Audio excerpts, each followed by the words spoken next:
we know now every election year, everything's about the election.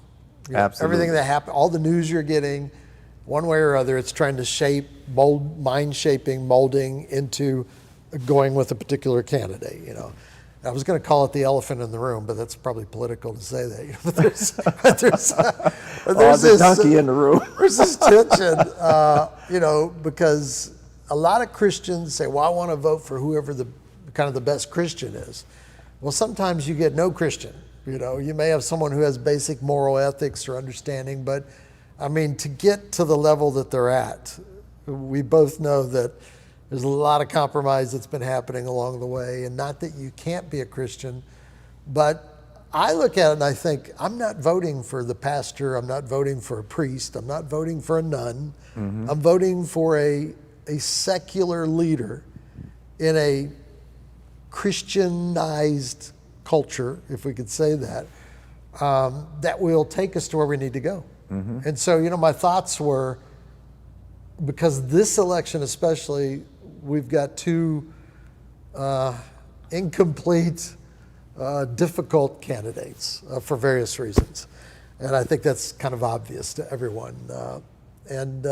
So everyone's asking, white people, black people, Hispanic people, Asians are all saying, who do I vote for, And I've been telling people, don't think of the individual, think of where you believe they're going to take us.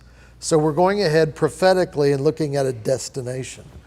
What is the so-called city of God in our future? Who's taking us at least in that direction? How are you processing this, and how do you feel that those in the black community are processing this entire Well, I year? think right now, speaking from the African American perspective, that the African Americans have always had what we call a survival issue here in America. You had second-class citizenship, you had segregated housing, you had unemployment and underemployment and all of that. So survival issue has always been African Americans' issues, and today it's even for them worse. In the minds of African American, it's a painful situation right now. It's painful. And so when you... What does that pain look like? When you talk about the coronavirus, in the black community, we are subjected to, higher rates and higher death per population. And, we talk about, we have certain illnesses and we don't believe that's necessarily true. When it comes down to healthcare, there's healthcare disparities. When it comes down to employment, there's employment disparities and other kinds of issues.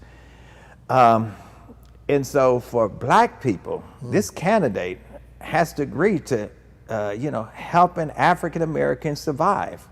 When you think in terms of businesses, when you think in terms of economic empowerment into African American communities, it's not there. When you talk about racism, it's still there. I could mention a lot of places, but I'm sure you're familiar with all of those places. Yeah. And so for African Americans, it's about survival.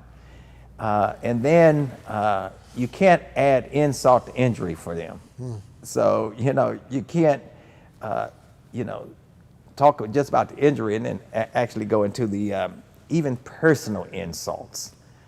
This country has proven that it has the highest rate of prison rate in the world. And yet it's the most prosperous country in the world. And I can name many other problems. So the candidate for African American has to deal with this survival issue. And you can't add insult to it either. Yeah. This is serious for them. So there's high level sensitivity as they're listening to particularly Biden and Trump, like who feels like they really care about who we are and where we're going to go. Well, I really don't think that African Americans care about who cares about them, because they have heard that song for so long. Right. They actually want to know who is going to produce for them. Okay, it is good. About action. And for them, action speaks louder than words. So they look at a history then and say, what will President Biden look like as opposed to President Trump? Absolutely. And so, when you look at policing and all of the killings that you have, and it's very clear, this young man, 17-year-old young man, goes out and shoots, and suddenly you say, well, maybe he's not a bad guy. Right.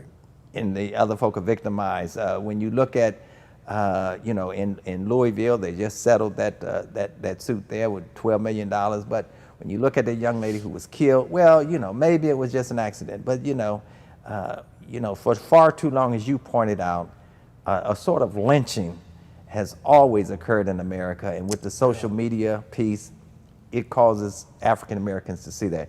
So here's what the real issue is. Presidents have one major issue, one major concern, and that is setting the tone for the country. So when you think in terms of John F. Kennedy, or when you think in terms of Ronald Reagan or whatever president, it's about setting the tone. He doesn't do all the work. He appoints people, but it's about setting a tone nationally. Who is going to set the better tone morally and spiritually for us? And equally in this country. And so obviously, historically, that leads very heavily toward the Democratic Party, whoever the candidate is. Somehow that's the interpretation, is that Democrats over the past 40 to 50 years have attended more to those things. Is that? Well, I mean, it appears as if the Democrats have a greater social agenda, Sure. that points towards all people, et cetera, et cetera. But that's not necessarily so. Prior to 1963, most African Americans were Republicans, and they stood for the causes of Republicans. Of course, when you had a decision over a man who's going to show the tone of the nation being, now we're going to look at integration, or now we're going to look at civil rights, voting rights, you had John F. Kennedy said, I'm going to consider that. You had Richard Nixon said, well, I'm still a Republican, and I still believe in the former. And so So is the Civil Rights Act the kind of the dividing line? Yeah, well, I mean, Martin King was in jail there in, I believe it was Birmingham, and, Coretta says, hey, can you get us out? And John F. Kennedy says, yeah, we can do something, about that. And once John F. Kennedy got King out of the Birmingham jail cell, suddenly his dad said, hey, let's all vote for John F. Kennedy again. And so for them, Kennedy was setting the tone for African Americans. Sure. Okay? And, we know that Kennedy still has some problems with racism and discrimination. I mean, the caring, is a human aspect, but as you're saying, we need a president who is going to act versus, get all emotional with us. It's about survival issue for black people right now. And you want to get emotionally tied to love and all of that. We're not interested in that. We're interested in you shifting legislation. What is it that Kennedy, Lyndon B. Johnson did? He shifted legislation that had to do with the fact that there was a group of people who were left out, civil rights and voting right violation. And ultimately, King was going to say, even in fair employment issue, Poor People's Campaign. But there was a very strong vote for the Civil Rights Act. As far as Republicans and Democrats, it seemed like there was a great kind of a full feel like this is the right thing to do.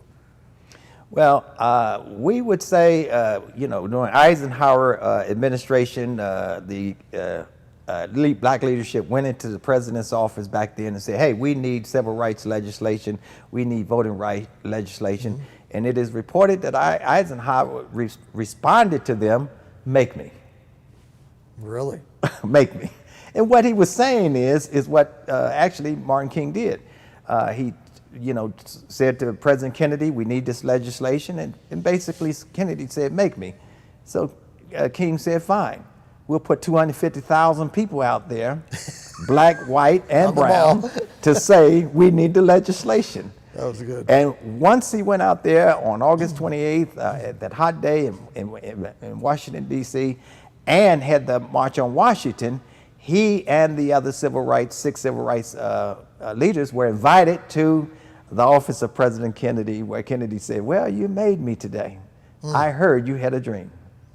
Because it's interesting, and I've studied this a little bit, obviously not like you, but because I've always been intrigued with it. I mean, Lincoln was a Republican. Absolutely. Whether he was a Republican like Republicans are now or not, You know, I've seen the movie. Right. So, you know, and I look at it and go, wow, it's really interesting how they process things in Washington, you know. But, you know, it was Republicans and generally the North during the Civil War that were really, you know, there was a lot of issues they were fighting for, but slavery was a big issue, the biggest, really. You know, there was an economic component to it, but the North stood strong. The North was dominant. The North won the war. And, you know, that started to obviously shift the tide in a good way, really worldwide. It started to shift during that time. But again, I don't think we properly handled the post-Civil War, particularly with African Americans, former slaves and families that now, you know, a lot of them went into the city, couldn't get jobs, so they went back to their former masters. And in some ways, there was a replay of slavery again. They were getting very minimal money and right under the same oppression they were in before. And that went on for decades, you know, really right up to Martin Luther King. So I look at it and I go, I wonder at times why African Americans, because there is the other little component that's in there is abortion. And abortion, I've talked to so many black pastors about this, and they never answer me directly on it. Why abortion is not I wouldn't say it's not a key issue. It hasn't been enough of an issue to push them out of the Democratic Party toward more of a conservative or Republican view. What are your thoughts on that, like regarding abortion and how that affects politics? Let me make just 2 comments about what you said in the case of Abraham Lincoln. In the case of Abraham Lincoln said that if I have to free every slave to save the nation, I will. And if I have to keep every slave enslaved for the nation, I will. And what actually Abraham Lincoln was saying was that the nation was bigger than any of our issues. So it was about saving the nation. Yes. And I think that needs to be the perspective of every American today. It's about the nation. The nation is bigger than any president, any legislator, any senator or congressperson. And for me, even the church in essence, you know, I don't mean Jesus Christ, but right. The nation is bigger. And secondly, as one historical author said, during the post-slavery day Reconstruction period, it was the first time that African Americans had ever been unemployed. They were fired. As you say, they left the slave fields. They were supposed to be promised 40 acres and a mule. Truth of the matter is they didn't get the 40 acres, neither mule, and right. They were fired. In the case of the abortion issue, I take the position of Billy Graham again, as listening to him just the other day. Billy Graham said that he was not for abortion, except for in the case of violent rape, right. And in the case of a life. Save the life. Save the life, absolutely. He said in that case, he is for abortion. What black people are saying... Which would be less than probably 3%. I saw the stats on it. It was 2 something. That's right. Yeah, it's a very small number. Yeah. Very small number. What black people are saying, and I think whites are saying it now, that we ought not to be concerned about what happens prior to the womb, okay, in aborting or not aborting. We ought to be concerned about what happens from the womb to the tomb. And what is happening is we're more concerned about the life of children versus the entire life of people. So what difference is it for you to, quote unquote, kill a baby in the womb and then kill all of these African Americans and other group of people outside of the womb, okay?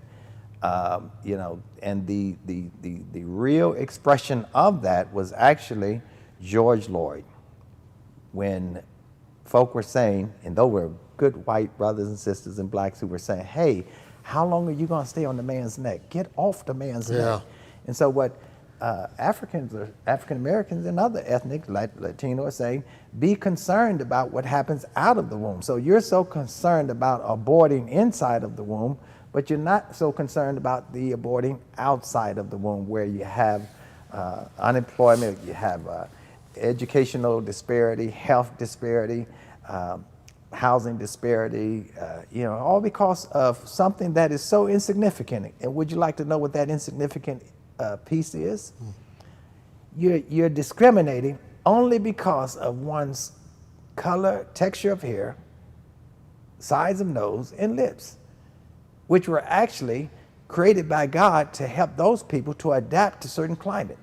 So Right. Africans have black nose because they needed more air in this hot weather, you know? Right. Their hair needed to breathe, and so over a period of time, it got to a certain texture. Whites' hair is laid down because they came out of a cold weather environment, Europe. So they needed to keep their hair warm, so God set it where it lays down. They didn't need to take in all of that air. And so their nose became, and their complexion had to, you know, black people had to deflect the sun, white folk had to take in, you know. And so these are minor differences. Of course. At the end of the day, God says we're all of the same blood.